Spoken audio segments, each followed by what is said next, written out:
Hi everyone, I hope you're having a really good week this week. I hope you've had a little chance to enjoy the nice fall weather that we're having. Changes every day, whether it's hot or cold, or this morning we have frost on the ground, so that's fall in Minnesota. I hope it's nice where you guys are. So we're into week 8. That's fantastic. We're making really good progress getting through this course, and you guys are doing a fantastic job. I just want to go over a few things. We've gotten all the submissions for the skills video from last week, and just a few comments on that. One is that we're going to start taking more and more points off if you use your notes, so just be very good about not using those if you can. Each week we're going to take more points off, up to 10 points off per submission. And then keep in mind when we do the final assessment, which unfortunately now is going to be virtual, you can't use any notes at all. In fact, we're going to have you hold your recording device up, whether it's your computer or your phone, and turn it around the room and make sure that there's no notes or anything helping you out. Because when you go into an exam room with a patient, you can't stop and look at your notes. So it's just a matter of practice and repetition, and you'll get it. I remember thinking I would never get it either, but you'll get it. You'll get it. Just keep practicing. All of you are doing a fantastic job, so keep it up.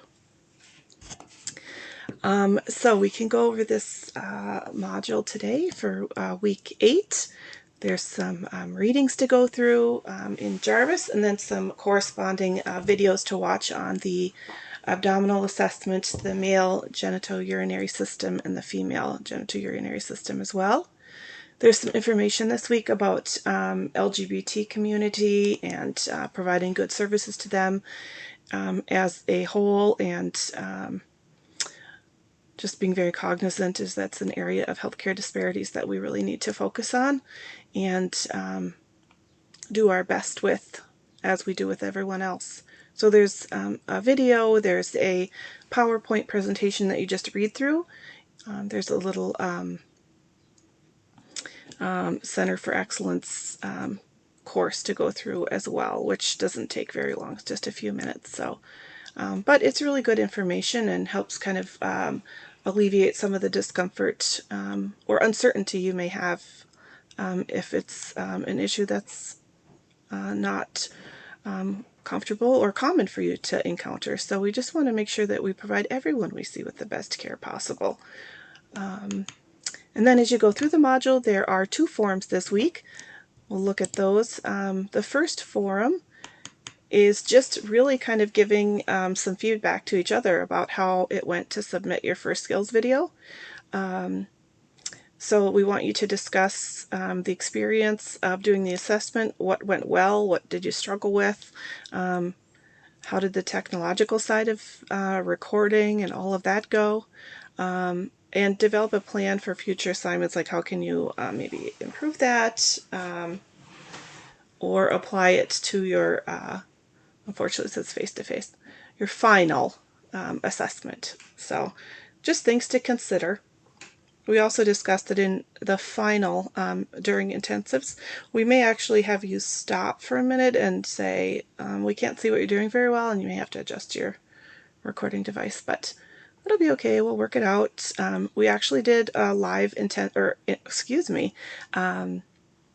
intensives in August with our students that are going into their clinicals, who've started now already, and it went surprisingly well. I know to hear that we're going to do intensives virtually and on the computer and teach you how to do bimanual exams sounds like an impossible task, but we taught students how to suture and do hand maneuvers and all that kind of thing. I taught how to manage a postpartum hemorrhage, and everybody did well, so stick with it. You'll do fine. And everything right now is a challenge and new and unexpected, but we just find new ways to handle it. That's what nurses are really good at, is we'll just make it work, figure it out. So further in this forum, give words of encouragement to your fellow classmates, and maybe some pointers that you learned or things that would be helpful to them. And you're just going to follow the same grading criteria for forum submissions as we have in the past. Let's see here. The second forum for the week, look at that, is looking into sexuality and age. So you're going to look at some videos, magazines, whatever form of media that you want to look at. And what examples did you find? What myths exist in our culture around sexuality and sexual function in older women? Now go to the literature and find research on this topic. Present your scholarly, peer-reviewed article. Did your search topic or finding surprise you? Why or why not? So again, follow the same grading criteria as for a forum. And post that, and that will be the second forum for the week. And then finally for this week we have a quiz that goes over the Jarvis text chapters 20, 21, 22, 25, and 27. So that's this week. I wanted to find a devotion for the week that would be meaningful to midwives, and I think I found one here. This is submitted by Carly Wiggins in 2018, and it's entitled God is My Midwife. The Bible depicts God as a fatherly figure, steeped in compassion and power, and one who disciplines those he loves. Our Creator is part of everything in the universe. Soon-to-be fathers have expectancy and determination to be the best they can be when they meet their new bundle of joy. But nothing compares to a mother's love. She understands the pain of going through 9 months of pregnancy, morning sickness, sensitive smells, and general discomfort. A mother is with her baby every step of the way because she must be. God does the same thing. Since God created both male and female, I believe he empathizes with both, as the writer of Hebrews implies, and is everyone's midwife. God is love, so he is here to help us through every pain we go through. Everyone is about to experience some blessings God has promised to deliver on. They are about to give birth to their hopes and dreams. God wants to help us through the struggles we experience when we feel like giving up. Many women, while giving birth, say, I can't do this. We've all heard that, or you will.